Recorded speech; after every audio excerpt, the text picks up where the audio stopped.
Hello everyone, welcome to my another video. তো এটা ছিল আজকে আমাদের লাঞ্চ মেনু। তো আজকে আমি তোমাদের সাথে শেয়ার করব বাসন্তী পোলাওয়ের রেসিপি। তো প্রথমেই আমি মেজারমেন্ট কাপের 3.5 কাপ চাল নিয়েছি। তারপর সেটা ভালোভাবে ধুয়ে জল ঝরানোর জন্য রেখে দেব।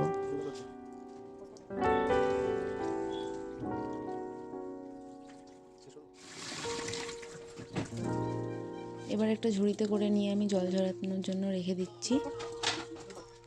একটু ভালোভাবে ছড়িয়ে দেব যাতে জলটা ভালোভাবে ঝরে যায়। তো দেখো আমার জল ঝরানো হয়ে গেছে। এবার আমি এক এক করে দিয়ে দেব 1 চামচ আদা বাটা, পরিমাণ মতো ঘি, এবার নিয়ে নেব পরিমাণ মতো লঙ্কা বাটা, হলুদ।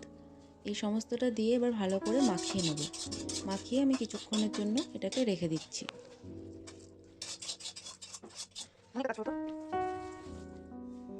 একটা আলাদা বাটিতে কাজু কিশমিশ ভিজিয়ে রেখে দেবো।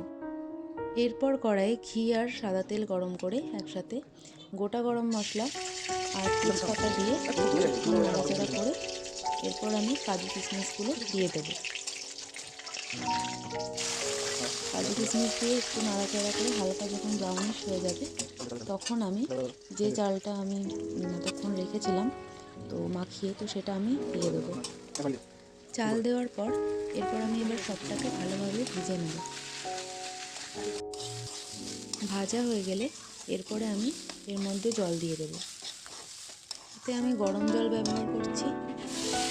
যতটা পরিমাণে চাল নিয়েছিলাম 3.5 কাপ মতো আমি নিয়েছিলাম, তো আমি এখানে 7 কাপ জল ব্যবহার করছি। এখানে যে কোনো পোলাওয়েই জলটাই মেন। জলের পরিমাণটা ঠিকঠাক থাকলে পোলাও একদম পারফেক্ট হয়।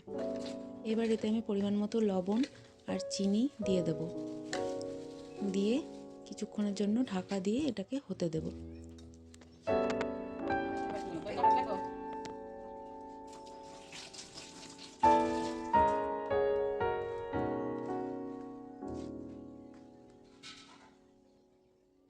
আমি এটাকে 15 মিনিটের জন্য সেম আঁচে রেখে দেবো। এরপর ঢাকনা খুলে সেদ্ধ হয়েছে কিনা দেখে নেব।